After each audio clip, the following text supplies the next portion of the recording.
think a lot of people are going to talk about false prophet. A lot of people are going to blindly trust whatever the fuck ChatGPT says. I was actually talking about this on my other podcast thing about how I think there's going to be a new type of attack coming out soon. Oh, called that's where I would spiral to. AI poisoning. Right. I'm calling it AI poisoning, but it's basically people will be intentionally putting out false information strategically, knowing how these models learn, and then once that's learned, strategically put out misinformation, so that the AI models that are currently learning everything, it's reading it, grabs it, and eventually there's enough there for it to be a truth to the AI model. Because the AI is stupid. Right. It just spits out what it knows, but it knows whatever you give it. So if you can taint the information going into it, then it will regurgitate that.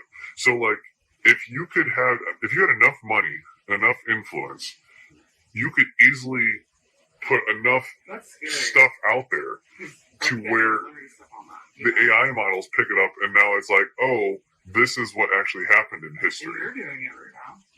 Yeah, everyone is.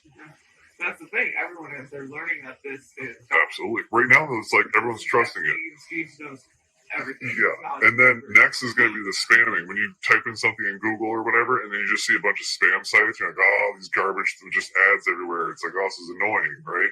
Well, that's because people figured out the Google algorithm and just, I made a bot that would generate websites. You just gave it a list of keywords, and then, because we had keyword tools where it would, basically we could figure out what was being searched the most, where there was the least amount of web pages for it.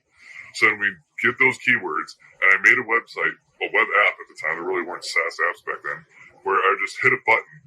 The whole thing would generate a website with the keywords. It would go out, it would steal fucking context from other websites, jumble up the words, and put it back in so it was a one-to-one copy. Find the top images of that keyword, bring it all in, make the banner, make the stuff, and randomize it a bunch of times. And make like 4 or 5 pages, all linking to each other, register the domains, do fucking everything. You just hit a button, and I give it a list of like 30 keywords, and boom, it just makes spam pages like crazy. And then throw a Google ad on there. And that's how I was making like $2,000 to $3,000 a month in Google ads from these spam sites, from people just clicking on it. My top one was like, I own seatbeltpurse.com. So because of that, I had some spam site on there. I made bank off that one. That was like the one I made the most money on. And what I thought was hilarious was like 6 months later, I met up with Sarah and she had a seatbelt purse. I was like, oh, I pushed that. But then Google caught on, banned me. I could no longer post Google ads, rightfully so. And then it also refactored the algo so this way it doesn't pick up those sites anymore. So that's why you get like more legit content.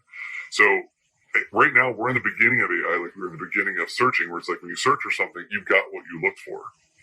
But eventually that's going to get taken advantage of. And that's going to be crazy, because how the fuck do you prove that? Like, what? Oh, I just put a bunch of stuff on the internet. It's not my fault that that's what this thing then just spits out to people and they believe it. Like, what do I have to do with that? I just happen to link everything together and highlight certain words and do the stuff that I know that AI models then make that go up in rank. Like, it's just the new, like, Google hacking. It's just going to be AI hacking. It's like, or I call it poisoning, but yeah. So this world's going to be very weird.